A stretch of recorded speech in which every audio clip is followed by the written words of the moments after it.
soit Jésus-Christ. Sa paix soit avec vous. En ces temps hérités de la Révolution, qui avait et qui a pour devise ni Dieu ni maître, Jésus-Christ est toujours roi et il continue à nous inviter à venir à lui. Venez à moi, vous tous qui peinez et ployez sous le fardeau, dit-il. Prenez sur vous ma discipline et mettez-vous à mon école, car je suis doux et humble de cœur. La royauté du Christ s'oppose à la tyrannie du prince de ce monde, qui est d'autant plus monstrueuse qu'elle se prétend libérale. Jésus-Christ est roi, le roi des rois et le Seigneur des seigneurs, et cela a plusieurs titres qui découlent tous de l'union de sa nature divine avec la nature humaine dans l'unité de sa personne divine, en sorte que les anges et les hommes sont tenus de l'adorer en tant que Dieu, mais encore de lui être soumis en tant qu'il est homme. Et bien que Jésus-Christ soit roi, parce que Dieu, à qui tout honneur et toute gloire sont dus, Jésus-Christ a encore voulu acquérir humainement ce titre de roi.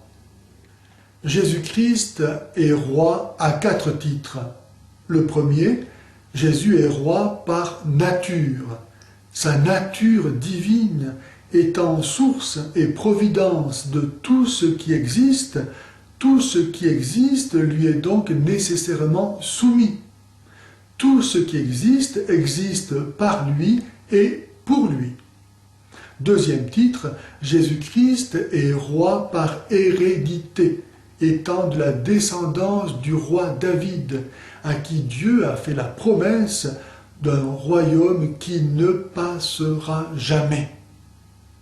Troisième titre, Jésus-Christ est roi par élection, en raison de la dignité de sa nature humaine, qui, unie à sa nature divine, en a reçu évidemment une noblesse incomparable, royale. Mais Jésus-Christ est encore roi par élection en raison de la sainteté de sa vie, qui a fait de lui le modèle achevé de toutes les vertus, la justice vivante, la règle même, est donc le roi. Au moment de remonter au ciel, après avoir parfaitement accompli la volonté de Dieu, c'est en tant qu'homme que Jésus est le Tout-Puissant et qu'il peut dire en vérité « Tout pouvoir m'a été donné au ciel et sur la terre ». Quatrième titre, Jésus-Christ est roi par droit de conquête, car au prix de son sacrifice, Jésus-Christ a rétabli la vérité en détruisant le pouvoir du démon qui règne par le mensonge et l'ignorance. La royauté de Jésus-Christ est la royauté de la vérité, qui ne s'impose que par la force de conviction que la vérité exerce sur les intelligences et les cœurs. Il dit lui-même à Pilate au moment de son procès « Je ne suis né et je ne suis venu que pour ceci, rendre témoignage à la vérité. Quiconque est de la vérité, écoute ma voix. » Comme tout roi, Jésus exerce les pouvoirs législatifs, exécutifs et judiciaires. Le pouvoir législatif, en tant qu'il est Dieu, Jésus est l'auteur de la loi naturelle qui régit l'univers entier. Loi éternelle, connaissable par la raison humaine.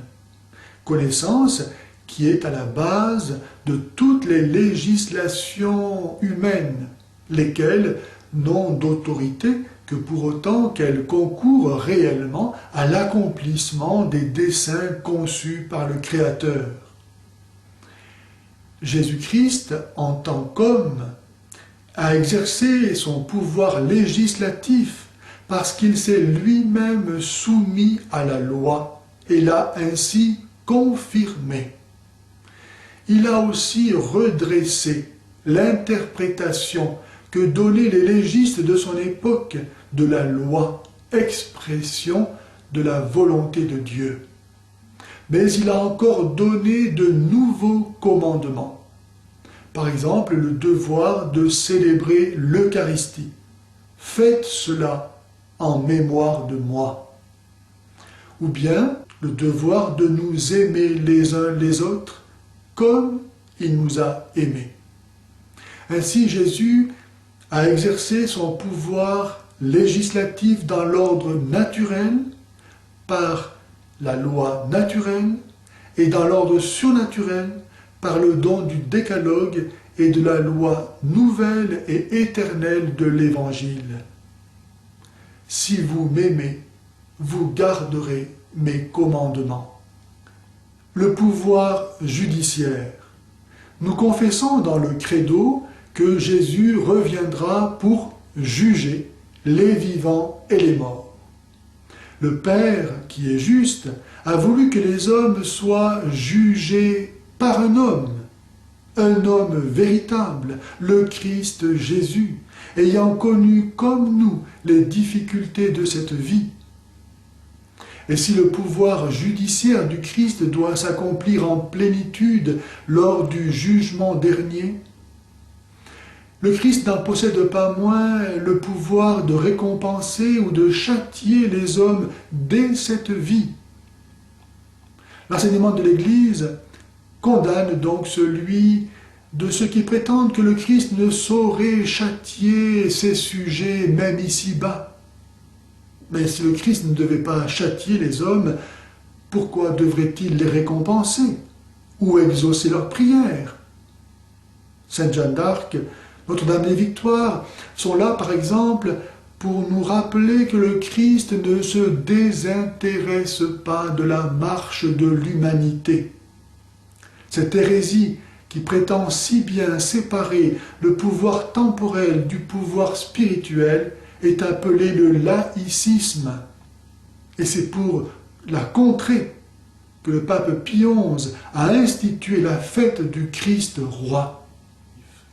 Jésus-Christ exerce enfin le pouvoir exécutif dans l'ordre surnaturel par le don de la grâce, par les sacrements et par les décisions judiciaires de l'Église. Tout ce que vous lirez sur la terre sera lié dans le ciel, et tout ce que vous délirez sur la terre sera délié dans le ciel. Il exerce encore le pouvoir judiciaire dans l'ordre naturel, par sa divine providence, dont la sollicitude s'étend aussi bien aux plus grands événements de l'histoire qu'aux plus infimes de nos vies personnelles. En conclusion, la royauté du Christ est universelle et ne rencontre aucune limitation de temps, de lieu ou de personne. Et si Jésus répond à Pilate au moment de son procès que sa royauté n'est pas de ce monde, cela signifie qu'elle est d'origine divine. Mais cela ne signifie pas pour autant qu'elle ne s'exerce pas dans ce monde. Mais pour cela, certainement, Jésus a-t-il besoin que nos cœurs et nos intelligences s'ouvrent au témoignage qu'il est venu rendre à la vérité.